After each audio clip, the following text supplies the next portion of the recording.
আসসালামু আলাইকুম বন্ধুরা, আল্লাহর অশেষ রহমতে আশা করি আপনারা সকলেই ভালো আছেন। আর আপনারা দেখছেন এমডি ভয়েস টিভি।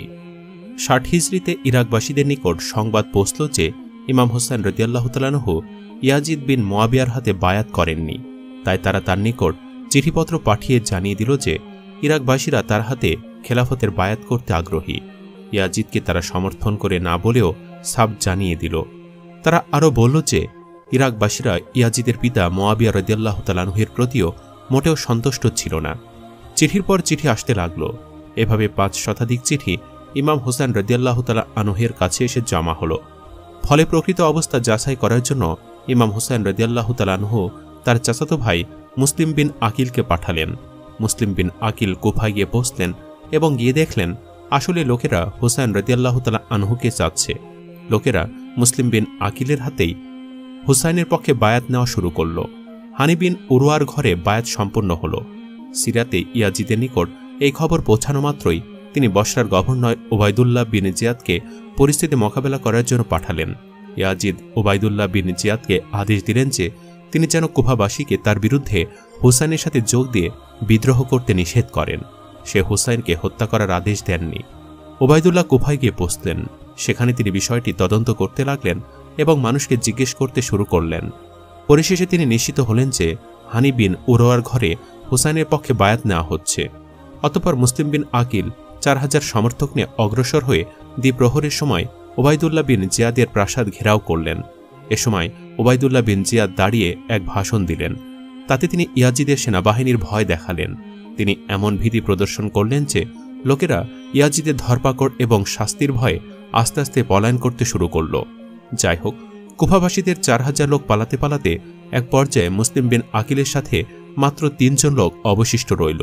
সূর্য অস্ত যাওয়ার পর মুসলিম বিন আকিল দেখলেন হুসাইন রাদিয়াল্লাহু তাআলা আনহুর প্রেমিক আল্লাহর একজন বান্দাও তার সাথে অবশিষ্ট নেই। এবার তাকে গ্রেফতার করা হলো। ওবায়দুল্লাহ বিন জিয়াদ মুসলিম বিন আকিলকে হত্যার আদেশ দিলেন। মুসলিম বিন আকিল ওবায়দুল্লাহর নিকট আবেদন করলেন যে তাকে যেন হুসাইন রাদিয়াল্লাহু তাআলা আনহুর নিকট একটি চিঠি পাঠানোর অনুমতি দেওয়া হয়। এতে ওবায়দুল্লাহ রাজি হলেন। চিঠির সংক্ষিপ্ত বক্তব্য ছিল এরকম: হুসাইন, পরিবার পরিজন নিয়ে ফেরত যাও। কুফাবাসীদের ধোকায় পড়ো না, কেননা তারা তোমার সাথে মিথ্যা বলেছে। আমার সাথেও তারা সত্য বলেনি। আমার দেওয়া এই তথ্য মিথ্যা নয়। অতঃপর জুলহাজ মাসের ৯ তারিখ আরাফা দিবসে ওবায়দুল্লাহ মুসলিম বিন আকিলকে হত্যার আদেশ প্রদান করেন। এখানে বিশেষভাবে স্মরণ রাখা দরকার যে মুসলিম বিন আকিল ইতিপূর্বে কুফাবাসীদের ওয়াদার ওপর ভিত্তি করে হুসাইন রাদিয়াল্লাহু তাআলা আনহুকে আগমনের জন্য চিঠি পাঠিয়েছিলেন। সে চিঠির ওপর ভিত্তি করে জুলহাজ মাসের ৮ তারিখে ইমাম হুসাইন রাদিয়াল্লাহু তাআলা আনহু মক্কা থেকে কুফার উদ্দেশ্যে রওনা দিয়েছিলেন। অনেক সাহাবী তাকে বের হতে নিষেধ করেছিলেন। তাদের মধ্যে আবদুল্লাহ ইবনে আব্বাস, আবদুল্লাহ ইবনে ওমর, আবদুল্লাহ ইবনে জুবাইর, আবদুল্লাহ বিন আমর এবং তার ভাই মোহাম্মদ ইবনুল হানাফিয়া এর নাম বিশেষভাবে উল্লেখযোগ্য। ইবনে ওমর রাদিয়াল্লাহু তাআলা আনহু হুসাইন রাদিয়াল্লাহু তাআলা আনহুকে লক্ষ্য করে বললেন, হুসাইন, আমি তোমাকে একটি হাদিস শোনাব। জিবরাইল আলাইহিস সালাম আগমন করে নবী করিম সাল্লাল্লাহু আলাইহি সাল্লামকে দুনিয়া এবং আখিরাত এ দুটি থেকে যে কোনো একটি গ্রহণ করার স্বাধীনতা দিয়েছিলেন। তিনি দুনিয়া বাদ দিয়ে আখিরাতকে বেছে নিয়েছেন, আর তুমি তার অংশ। আল্লাহর শপথ, তোমাদের কেউ কখনোই দুনিয়ার সম্পদ লাভে সক্ষম হবেন না। তোমাদের ভালোর জন্যই আল্লাহ তোমাদেরকে দুনিয়ার ভোগবিলাস থেকে ফিরিয়ে রেখেছেন। হুসাইন রাদিয়াল্লাহু তাআলা আনহু তার প্রস্তাব প্রত্যাখ্যান করলেন এবং যাত্রা বিরতি করতে অস্বীকার করলেন। অতঃপর ইবনে ওমর রাদিয়াল্লাহু তাআলা আনহু হুসাইন রাদিয়াল্লাহু তাআলা আনহুর সাথে আলিঙ্গন করে বিদায় দিলেন এবং ক্রন্দন করলেন। সুফিয়ান সাউরি রাদিয়াল্লাহু তাআলা আনহু ইবনে আব্বাস রাদিয়াল্লাহু তাআলা আনহু থেকে সহিহ সূত্রে বর্ণনা করেন যে ইবনে আব্বাস রাদিয়াল্লাহু তাআলা আনহু ইমাম হুসাইন রাদিয়াল্লাহু তাআলা আনহুকে বলেছেন, মানুষের দোষারোপের ভয় না থাকলে আমি তোমার ঘাড়ি ধরে বিরত রাখতাম। বের হওয়ার সময় আবদুল্লাহ ইবনে জুবাইর রাদিয়াল্লাহু তাআলা আনহু হুসাইন রাদিয়াল্লাহু তাআলা আনহুকে বলেছেন, হুসাইন, কোথায় যাও? এমন লোকদের কাছে যারা তোমার পিতাকে হত্যা করেছে এবং তোমার ভাইকে আঘাত করেছে। আবদুল্লাহ ইবনে আমর রাদিয়াল্লাহু তাআলা আনহু বলেছেন, হুসাইন তার জন্য নির্ধারিত ফয়সালার দিকে দ্রুত অগ্রসর হচ্ছেন। আল্লাহর শপথ, তাকে বের হওয়ার সময় আমি যদি উপস্থিত থাকতাম তাহলে কখনোই তাকে যেতে দিতাম না। তবে বল প্রয়োগ করে আমাকে পরাজিত করলে সে কথা ভিন্ন। যাত্রাপথে ইমাম হুসাইন রাদিয়াল্লাহু তাআলা আনহুর কাছে মুসলিম বিন আকিলের সেই চিঠি এসে পৌঁছল। চিঠির বিষয় অবগত হয়ে তিনি কুফার পথ পরিহার করে ইয়াজিদের কাছে যাওয়ার জন্য সিরিয়ার পথে অগ্রসর হতে থাকলেন। প্রতিমধ্যে ইয়াজিদের সৈন্যরা আমর বিন সাদ, শিমার বিন জুল জাউশান এবং হুসাইন বিন তামিমের নেতৃত্বে কারবালার প্রান্তরে ইমাম হোসেন রাদিয়াল্লাহু তাআলা আনহুর গতিরোধ করল।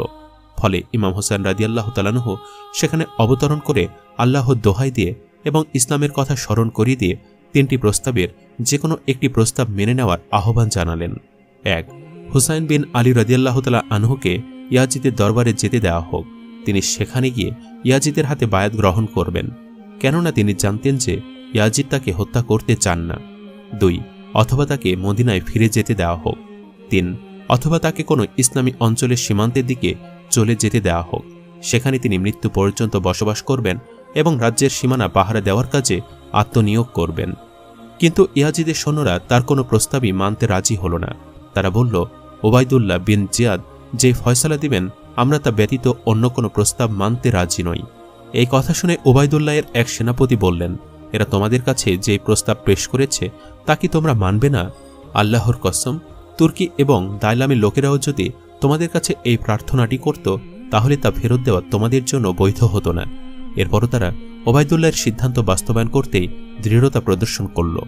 সেই সেনাপতি ঘোড়া নিয়ে সেখান থেকে চলে আসলেন এবং ইমাম হোসেন রাদিয়াল্লাহু তাআলা আনহু ও তার সাথীদের দিকে গমন করলেন। তখন ইমাম হোসেন রাদিয়াল্লাহু তাআলা আনহুর সাথীগণ ভাবলেন তিনি তাদের সাথে যুদ্ধ করতে আসছেন, তাই তিনি কাছে গিয়ে সালাম দিলেন। অতঃপর সেখান থেকে ফিরে এসে ওবায়দুল্লাহের সৈনিকদের সাথে যুদ্ধে লিপ্ত হয়ে তাদের 2 জনকে হত্যা করলেন। অতঃপর তিনিও নিহত হলেন। সৈন্যসংখ্যার দিক থেকে ইমাম হোসেন রাদিয়াল্লাহু তাআলা আনহুর সাথী ও ইয়াজিদের সৈনিকদের মধ্যে বিরাট ব্যবধান ছিল। ইমাম হোসেন রাদিয়াল্লাহু তাআলা আনহুর সামনেই তার সকল সাথী বীরত্বের সাথে যুদ্ধ করে নিহত হলেন। অবশেষে তিনি ছাড়া আর কেউ জীবিত রইলেন না। তিনি ছিলেন সিংহের মতো সাহসী বীর, কিন্তু সংখ্যাধিক্যের মোকাবেলায় তার পক্ষে ময়দানে টিকে থাকা সম্ভব হল না। কুফাবাসী প্রতিটি সৈনিকের কামনা ছিল সে ছাড়া অন্য কেউ ইমাম হোসেন রাদিয়াল্লাহু তাআলা আনহুকে হত্যা করে ফেলুক, যাতে তার হাত রাসূলের দৌহিত্রের রক্তে রঙিন না হয়। পরিশেষে নিকৃষ্ট এক ব্যক্তি ইমাম হোসেন রাদিয়াল্লাহু তাআলা আনহুকে হত্যার জন্য উদ্যত হয়। তার নাম ছিল শিমার বিন জুল জাউশান। সে বর্ষা দিয়ে হুসাইনের শরীরে আঘাত করে ধরাশায়ী করে ফেলল। অতঃপর ইয়াজিদ বাহিনীর সম্মিলিত আক্রমণে 61 হিজরির মুহররম মাসের 10 তারিখে আশুরার পবিত্র দিনে 57 বছর বয়সে তিনি শাহাদত অর্জনের সৌভাগ্য লাভ করেন। বলা হয় এই শিমারি ইমাম হোসেন রাদিয়াল্লাহু তাআলা আনহুর মাথা মোবারক দেহ থেকে বিচ্ছিন্ন করেছে। কেউ কেউ বলেন সিনান বিন আনাস আন-নাখই নামক এক ব্যক্তি তার মাথা দেহ থেকে আলাদা করে। আল্লাহই ভালো জানেন। তো প্রিয় দর্শক, এই ছিল আমাদের আজকের এই ভিডিও। কেমন লাগলো কমেন্ট করে আমাদের অবশ্যই জানাবেন। আজ তাহলে এই পর্যন্তই। আপনারা ভালো থাকবেন, সুস্থ থাকবেন। আল্লাহ হাফেজ।